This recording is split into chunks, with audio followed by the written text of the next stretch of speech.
नमस्कार, आप देख रहे हैं साधना प्लस और मैं हूं आपके साथ पूजा अग्रवाल। बुलेटिन की शुरुआत करेंगे, लेकिन उससे पहले नजर इस वक्त की हेडलाइंस पर।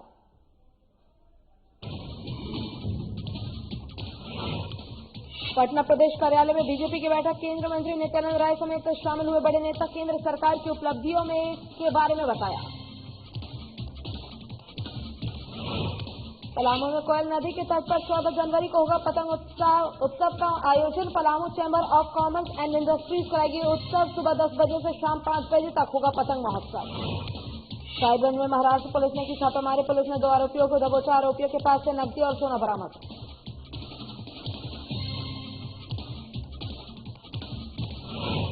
और सतना में अधेड़ महिला के साथ हुआ सामूहिक दुष्कर्म। 3 युवकों ने घटना को दिया अंजाम। 2 आरोपियों को पुलिस ने किया गिरफ्तार।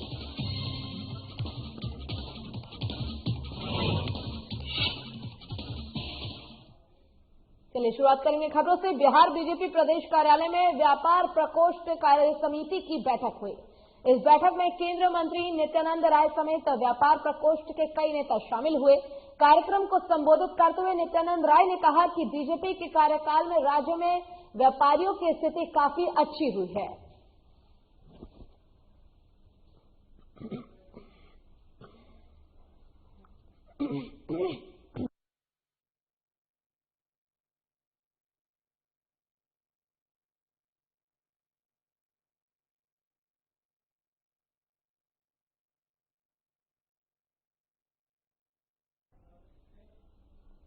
और चतरा सांसद सुनील कुमार सिंह साहेबगंज में मैथन स्थित डीवीसी चेयरमैन हाउस में रात विश्राम के लिए रुके, जहां बीजेपी कार्यकर्ताओं ने सांसद का बुके देकर स्वागत किया। वहीं पत्रकारों को संबोधित करते हुए सांसद श्री सिंह ने कहा है कि हेमंत सरकार निष्क्रिय सरकार साबित हुई है।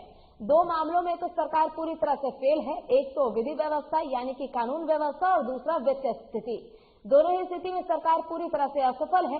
पिछले 2 महीने में महिलाओं के प्रति जो उत्पीड़न के मामले बढ़े हैं, अपराधियों का मनोबल तो बढ़ा है और दूसरी ओर पूरी वित्तीय व्यवस्था ध्वस्त है।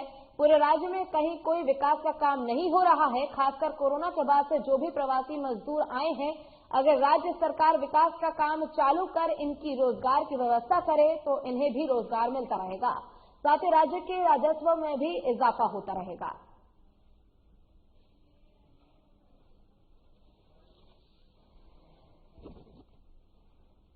मामले में एक तो विधि व्यवस्था कानून व्यवस्था को लेकर और दूसरा वित्तीय स्थिति, ये दोनों में राज्य बदहाली की स्थिति में, और खास करके अभी पिछले 1-2 महीने से जिस तरह से महिलाओं के प्रति उत्पीड़न बढ़ा है वो चिंतनीय है। कहीं न कहीं लगता है जैसे कानून का जो भय होना चाहिए वो समाप्त हो रहा है। अपराधियों का मनोबल भी बढ़ा है। दूसरी ओर पूरी वित्तीय व्यवस्था ध्वस्त है। कहीं कोई काम, कोई निर्माण का कार्य नहीं हो रहा है। खास करके कोरोना के बाद से हम लोग को बहुत उम्मीद थी कि बहुत बड़ी संख्या में प्रवासी और बाकी लोग जो आए हैं, तो राज्य सरकार द्वारा अगर निर्माण की गतिविधि प्रारंभ की जाती तो लोगों को काम मिलता। और 14 जनवरी को पलामू के मेदिनीनगर में कोयल नदी के तट पर पतंग उत्सव का आयोजन होगा। कार्यक्रम का आयोजन Palamu chamber of commerce and industries के द्वारा किया गया है। काठी नेशन द्वारा आयोजित इस उत्सव में देश के चर्चित जाने माने पतंगबाजी करते नजर आएंगे। आज आयोजित प्रेस वार्ता के दौरान झारखंड चैंबर ऑफ कॉमर्स के उपाध्यक्ष साथी को जोड़ते हुए जिले वासियों को कुछ नया चीज दिखाने का मौका दे रहे हैं। सरदार शहर वासियों को देखने को मिले। साथ ही कहा कि मकर संक्रांति के दिन सुबह 10 बजे से शाम 5 बजे तक पतंग महोत्सव का आनंद उठा सकेंगे।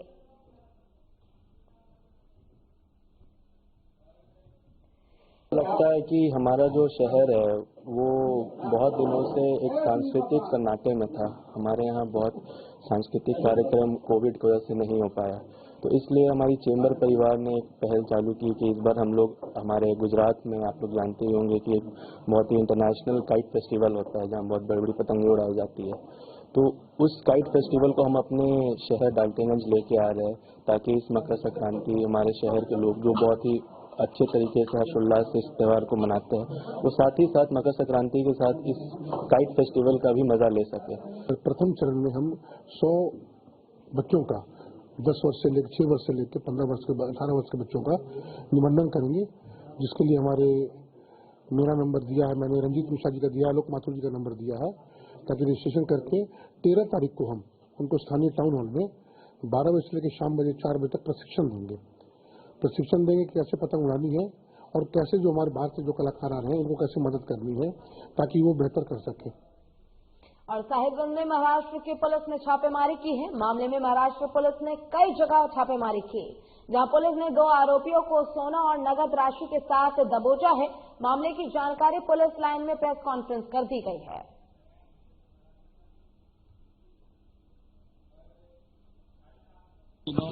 महाराष्ट्र पुलिस रायगढ़ जिला से बोईसर थाना अंतर्गत 320-20 एक सोने चोरी की घटना पकड़ी थी, जिसके आलोक में महाराष्ट्र पुलिस साहिबगंज जिला आई थी और अपेक्षित सहयोग की मांग की थी, जिसके आलोक में हमारे एसडीपीओ राजमोहन और महाराष्ट्र पुलिस की टीमों ने संयुक्त टीम बनाया और अपराधियों के विरुद्ध छापामारी किया। इस छापामारी के दौरान 2 अभियुक्त पकड़े गए हैं। एक का नाम बदरुद्दीन शेख है, दूसरे का नाम हसीम शेख है और इनके पास से कुल 5.5 लाख रुपए और 325 ग्राम सोना बरामद किया गया है।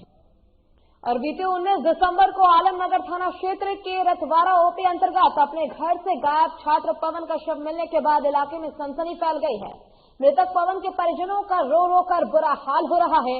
मृतक के पिता कुलदीप सिंह ने बताया है कि 3 भाई में सबसे छोटा भाई पवन, जो इस बार इंटर का परीक्षा देता, उसकी हत्या उसके दोस्तों ने ही कर दी है। बता दें कि स्थानीय पुलिस और ग्रामीणों के सहयोग से पवन की लाश मोरसंडा बहियार के पास बोलेरा नदी किनारे जमीन खोदकर बरामद की गई है। शव के पास से मृतक पवन का जूता, पॉकेट से आधार कार्ड, 160 रुपए, मोबाइल का कवर बरामद किया गया है। हत्या के पीछे की वजह प्रेम प्रसंग बताई जा रही है। फिलहाल पुलिस मामले की जांच कर रही है।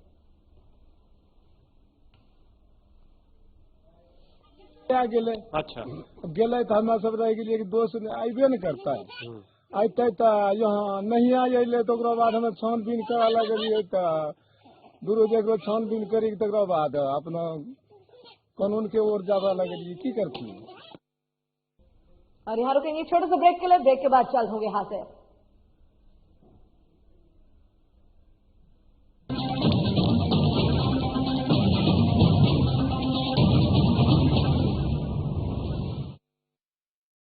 मैं हेमंत सोरेन सत्य निष्ठा से प्रतिज्ञान करता हूं कि मैं विधि द्वारा स्थापित भारत के संविधान के प्रति सच्ची श्रद्धा और निष्ठा रखूंगा। शपथ ग्रहण के कुछ घंटे बाद ही मंत्रिपरिषद की बैठक और जिस पत्थलगड़ी ने राज्य को अशांत कर रखा था उसका समाधान हुआ। हजारों ग्रामीणों पर दर्ज प्राथमिकी वापस लेने का आदेश जारी। महिलाओं के खिलाफ हुए अपराध की त्वरित सुनवाई के लिए 22 फास्ट ट्रैक कोर्ट के गठन को मंजूरी। गरीबों के असाध्य रोगों के बेहतर इलाज हेतु 5 लाख तक की सरकारी मदद को अमली जामा पहनाया गया। जरूरतमंदों को भोजन उपलब्ध कराने के लिए 6595 मुख्यमंत्री दीदी किचन, मुख्यमंत्री विशेष किचन, 1300 दाल भात केंद्र, राज्य भर के अस्पतालों में isolation ward, Covid ward, oxygen युक्त बेड, आईसीयू, वेंटिलेटर और संक्रमण के जांच की व्यवस्था हुई। अब जरूरत थी प्रवासी श्रमिकों को वापस लाने की।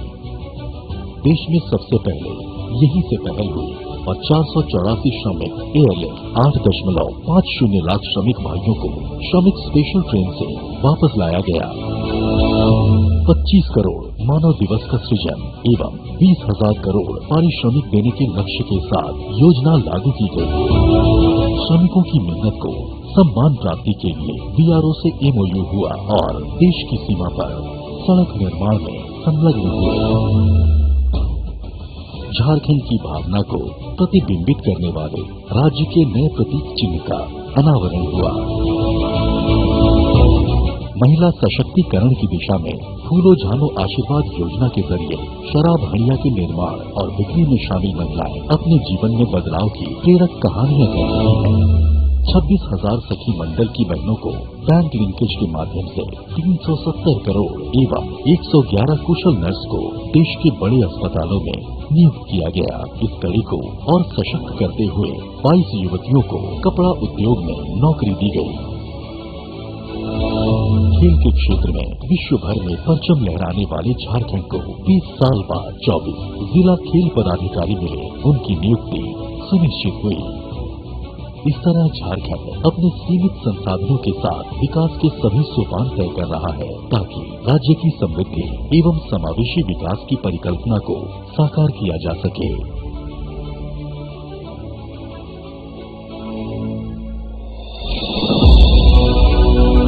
आइए साथ चलें, नए झारखंड की राह चलें।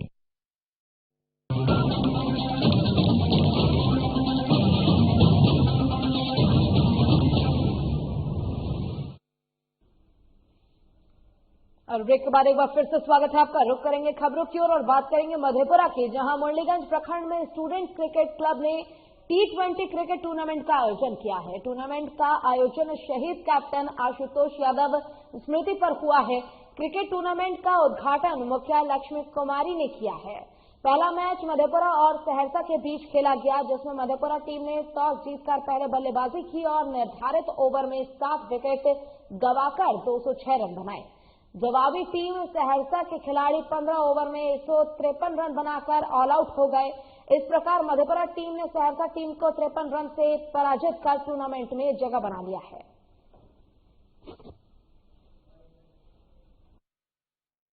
अभी का जो वक्त है वो पढ़ाई के साथ साथ खेलकूद का भी वक्त है, तो ये मेरे लिए बहुत ही खुशी की बात है कि मेरी पंचायत में जो भी मेरे पंचायत के युवा वर्ग है वो खेलों को लेकर बहुत जागरूक है। अगर खेलों को लेकर के जागरूक है, इसका मतलब अपने हेल्थ को लेकर भी जागरूक है। और कहीं ना कहीं जो कि बोला जाता था कि भारत गांव का देश है, और मुझे इस बात की खुशी है कि हमारा गांव भी लगातार विकास कर रहा है, चाहे वो खेलकूद का क्षेत्र हो या पढ़ाई लिखाई का क्षेत्र हो, चाहे देश में अपनी सेवा देने का क्षेत्र हो, हर क्षेत्र में हमारा देश आगे आ रहा है। और कोविड-19 को लेकर सुपौल जिला प्रशासन सतर्क है। फिलहाल कोविड-19 की वैक्सीन अभी नहीं आई है, लेकिन जल्द ही कोविड का वैक्सीन आने की संभावना स्वास्थ्य विभाग द्वारा जताई जा रही है। लिहाजा वैक्सीन आने के बाद किसी तरह की कोई चूक न हो, इसके लिए जिला प्रशासन और स्वास्थ्य विभाग सतर्क है।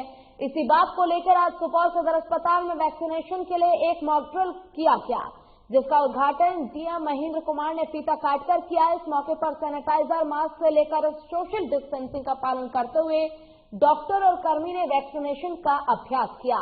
इस दौरान वैक्सीनेशन के लिए किए गए तैयारियों का डीएम ने वैक्सीनेशन के लिए बनाए गए विभिन्न वार्डों में घूमकर जायजा लिया और स्वास्थ्य कर्मियों को कई आवश्यक दिशा निर्देश भी दिए हैं। को लेकर 3 जगह पे जिले में कराया जा रहा है। उसी कड़ी में आज सदर अस्पताल में इसका ड्राई रन किया गया है। अभी प्रायोरिटी पे जो हेल्थ वर्कर्स हैं प्राइवेट और गवर्नमेंट सेटअप में, उनको वैक्सीनेशन के लिए डेटा तैयार किया गया है। आने वाले समय में जब आम पब्लिक का डेटाबेस तैयार किया जाएगा तो उनको कोई परेशानी नहीं हो, इसी कड़ी में यहाँ ड्राई रन का कार्य किया गया। और गिरिडीह में एसडीएम धीरेन्द्र कुमार सिंह ने रेफरल अस्पताल, राजधनवार समेत कई सरकारी और गैर सरकारी हॉस्पिटल का औचक निरीक्षण किया है। एसडीएम ने कहा है कि सरकारी और गैर सरकारी दोनों तरह के जितने भी हॉस्पिटल हैं, उनमें अग्निशमन व्यवस्था की चेकिंग की जा रही है। कभी भी आपातकालीन की स्थिति बनती है तो ऐसी व्यवस्था बनी रहनी चाहिए जिससे कोई आहत ना हो। इसी को लेकर सरकारी और निजी हॉस्पिटल की चेकिंग की जा रही है।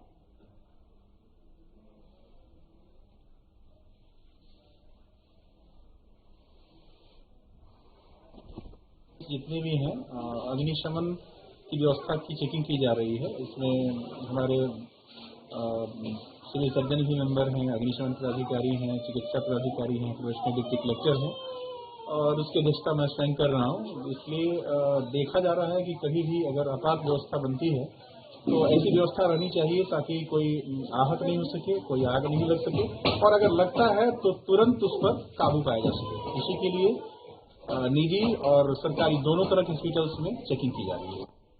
और रांची के किशोरगंज में मुख्यमंत्री के काफिले को रोकने के मामले में आपको बता दें कि मुख्यमंत्री का काफिला रोक दिया गया है, जिसको लेकर वहीं इस मामले में एक ऑडियो भी वायरल हो रहा है। ये ऑडियो भैरव सिंह के रिश्तेदार शक्ति सिंह और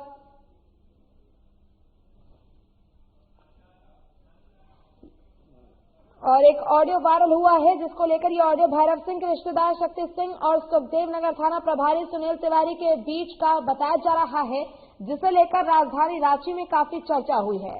लेकिन साधना न्यूज इस ऑडियो की कोई पुष्टि नहीं करता है। इस ऑडियो की जांच के बाद की जा रही है। और आपको ये भी बता दें कि वहीं इस ऑडियो मामले में बाबूलाल मरांडी ने ट्वीट कर रांची एसएसपी को संज्ञान में लेने को कहा है, जिसमें उन्होंने रांची पुलिस, हेमंत सोरेन और एमवी राव को टैग भी किया है।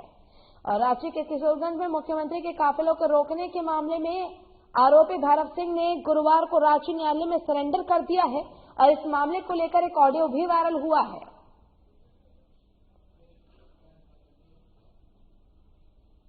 और यहाँ रुकेंगे एक छोटे से ब्रेक के लिए। ब्रेक के बाद चल होंगे यहाँ से।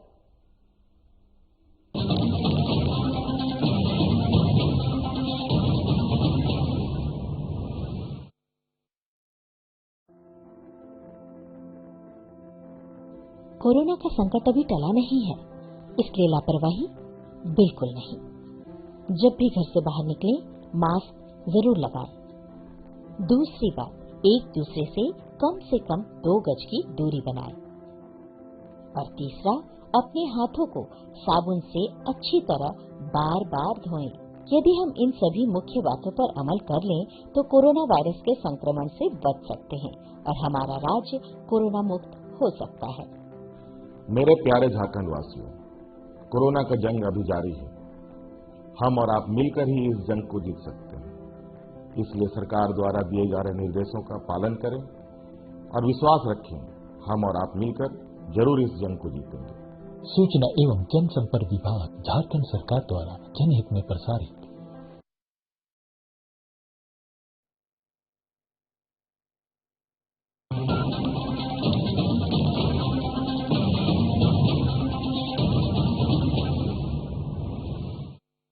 और ब्रेक के बाद एक बार फिर से स्वागत है आपका। रुक करेंगे खबरों की ओर। बता दें कि राजधानी पटना में बेल्ट्रॉन छात्रों ने भवन के बाहर हंगामा किया है और ऐसे में बेल्ट्रॉन की परीक्षा पास करने वाले अभ्यर्थियों ने यह हंगामा किया है। बेल्ट्रॉन भवन के बाहर सैकड़ों की तादाद में इकट्ठा हुए छात्र छात्राओं ने हंगामा किया। बता दें कि बेल्ट्रॉन के द्वारा डाटा एंट्री ऑपरेटर के पोस्ट के लिए एग्जाम हुआ था। 1 साल पहले ही इसका रिजल्ट आया था और उसके बाद से सिलेक्ट किए गए अभ्यर्थी ज्वाइनिंग करने की प्रतीक्षा कर रहे हैं, पर अभी तक सिर्फ आश्वासन दिया जा रहा है। सभी सिलेक्ट किए गए कैंडिडेट को कहा गया था कि 8 दिसंबर को ज्वाइन करने का मैसेज आएगा, पर अभी तक कुछ भी जानकारी नहीं दी गई है। हंगामा कर रहे अभ्यर्थियों का कहना है कि जब तक ज्वाइनिंग की जानकारी नहीं दी जाती है, तब तक वे लोग प्रदर्शन करते रहेंगे।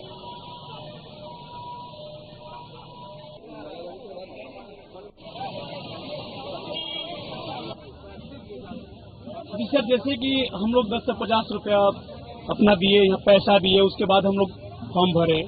फॉर्म भरने के बाद में सर हम लोग तैयारी किए, रिजल्ट निकाले, उसके बाद मीट बना और मीट में आकर सर हम लोग आज यहाँ सर बेल्ट्रॉन ऑफिस के पास बैठ कर धरना दे रहे हैं। सर आज सर कोई नेता सर बनता है तो एक वोट से जीतता है तो उसको कहता कि नहीं साता मेरा, अरे मेरा भी तो साता है ना, मैं ही मेरिट में हूँ, मेरा भाई ज्वाइनिंग दो। एक विकलांग व्यक्ति है जिसका पैर नहीं है, आज मेरा कोई सहारा नहीं है।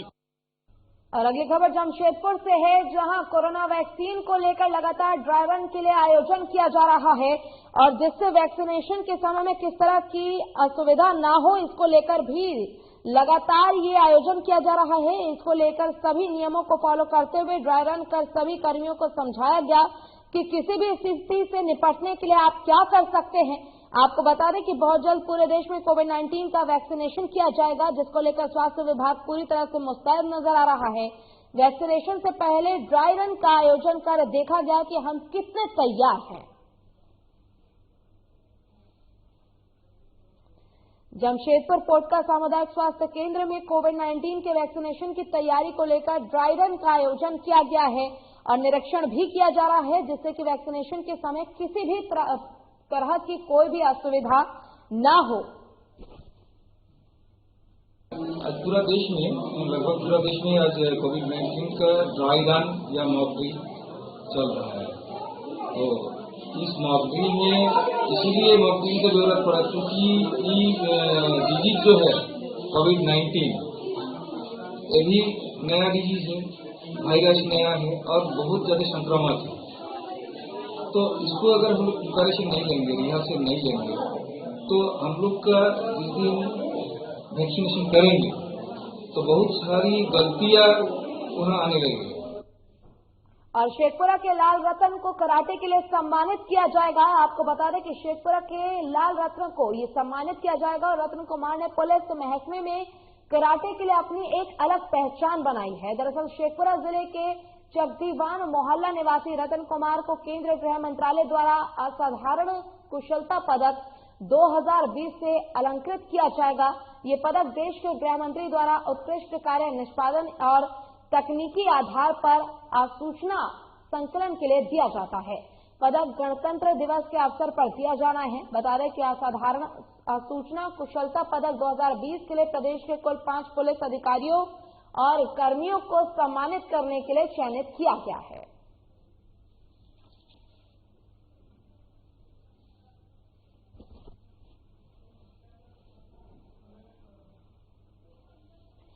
शेखपुरा के लाल रत्न को कराटे के लिए सम्मानित किया जाएगा। रत्न कुमार ने पुलिस महकमे में कराटे के लिए अपनी एक अलग पहचान बनाई है।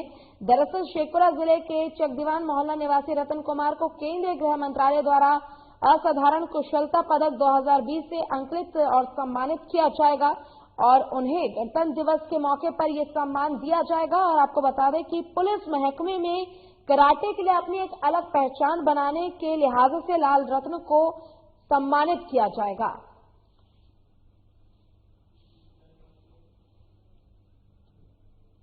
रांची टाटा मार्ग बूंडू एक दलहातू के पास बस पलटने से एक सड़क हादसा हो गया, जिसमें 1 दर्जन के आसपास मजदूर घायल हो गए, जिनको इलाज के लिए बूंडू अनुमंडल अस्पताल भर्ती कराया गया है। बता दें कि बस में लगभग 40 से 45 मजदूर थे।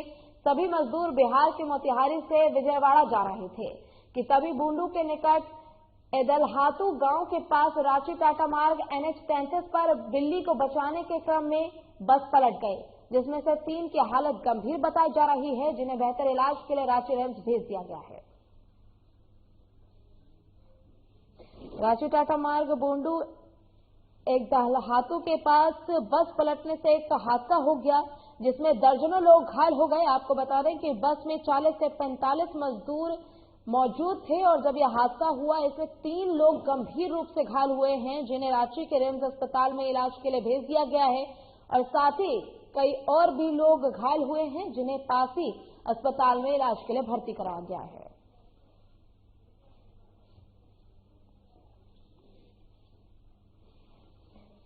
रांची टाटा मार्ग बूंडू दलहातू के पास का ये पूरा घटना, जहां 40 से 45 मजदूर बस में मौजूद थे और बस पलट गए। और जामताड़ा जिले के मिहिजाम थाना क्षेत्र के नगर परिषद कानगोई वार्ड संख्या 15 में एक 35 साल के युवक प्रभात शर्मा की मौत का मामला सामने आया है और पत्नी गायत्री देवी ने थाने में आवेदन देकर परिवार वालों पर ही आरोप लगाया है। महिला ने आवेदन में लिखा है कि पति प्रभात ने शराब पीकर बच्चे को एक थप्पड़ मार दिया था, जिसके चलते परिवार के सदस्यों ने प्रभात को पेड़ में रस्सी से बांधकर रॉड से पीटा और रात भर रस्सी में बंधा छोड़ दिया कि इसी दौरान मध्य रात्रि उसकी मृत्यु हो गई।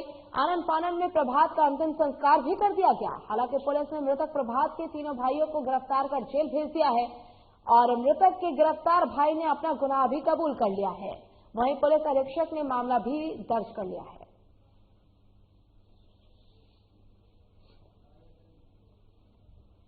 तो वो ओवर ड्रिंक मतलब हमेशा करते हैं, घर में झगड़ा हिंगट लमसम, जिससे मतलब वो पीने के बाद वो कभी भी झमेला खोज देंगे। गांव मोहल्ला जो भी उनके सामने आएगा झमेला। वही मतलब भाभी को और बच्चे को मारा है, जो बड़ा लड़का है उनका। जब वो उनको मारा है तो वो बच्चा रोते रोते मेरे पास आया, मेरे रूम में घुस गया, फिर दोबारा उसको आकर रूम में से छीनने लगा, लेकर गया। फिर जब उसको मारा तो वो रोते रोते जब बोला कि चाचा मुझे बचाओ, तो मैं उसको छुड़ाया हूँ, रूम में खेल के उसको छोड़ दिया। फिर दोपहर का टाइम में वो खाना वाना भाभी उसको खिलाई है। इसके बाद शाम में खबर मिल रहा है कि माँ के थ्रू से, और मेरी वाइफ जो है फ़ोन की उनको कि भैया का पैर ठंडा पड़ गया, टाइट हो गया, तो डेथ कर गया।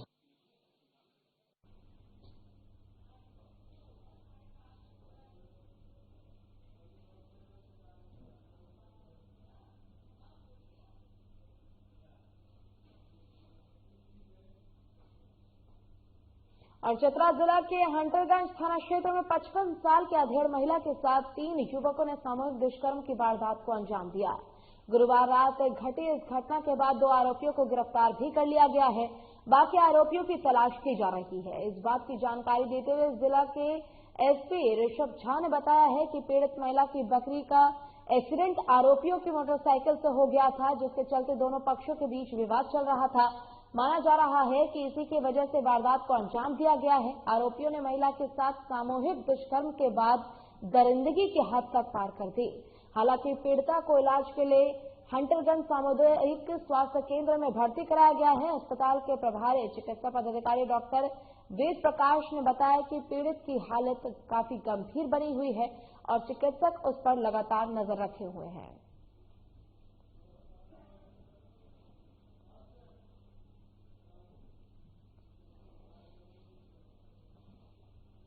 चतरा जिला के हंटरगंज थाना क्षेत्र में 55 साल की अधेड़ महिला के साथ सामूहिक दुष्कर्म का मामला सामने आया है। आपको बता दें कि 3 युवकों ने मिलकर इस घटना को अंजाम दिया है, जिसमें कि 2 आरोपियों को गिरफ्तार भी कर लिया है और बाकी की आरोपियों की तलाश पुलिस लगातार कर रही है।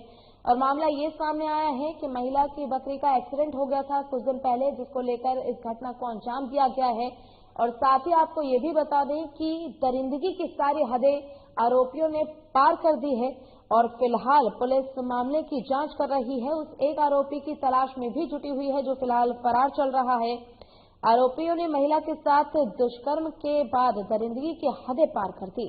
हालांकि पीड़िता को इलाज के लिए हंटरगंज सामुदायिक स्वास्थ्य केंद्र में भर्ती कराया गया है और अस्पताल के प्रभारी चिकित्सा पदाधिकारी डॉक्टर वेद प्रकाश ने बताया कि पीड़िता की हालत काफी गंभीर बनी हुई है और चिकित्सक उस पर लगातार नजर बनाए हुए हैं ताकि किसी भी प्रकार की कोई समस्या न आए। घटना है, एक महिला जो हंटरगंज थाना क्षेत्र के रहने वाली करीब 55 साल की विधवा महिला, इनके साथ 3 लोगों ने, इनके द्वारा जो बताया गया, जो स्टेटमेंट दिया गया है, इनके ही अपने गांव के 3 लोगों के द्वारा बलात्कार की घटना की गई। घटना के बारे में इन्होंने जो बताया है कि कोई मामूली सा विवाद था। जो महिला है, इनकी बकरी का एक्सीडेंट हुआ था कुछ दिनों पहले, करीब 1 माह पहले। और इसी के साथ फिलहाल के लिए इस बुलेटिन में बस इतना ही। खबरों का सिलसिला लगातार आगे भी जारी है। आप देखते रहिए साधना प्लस। नमस्कार।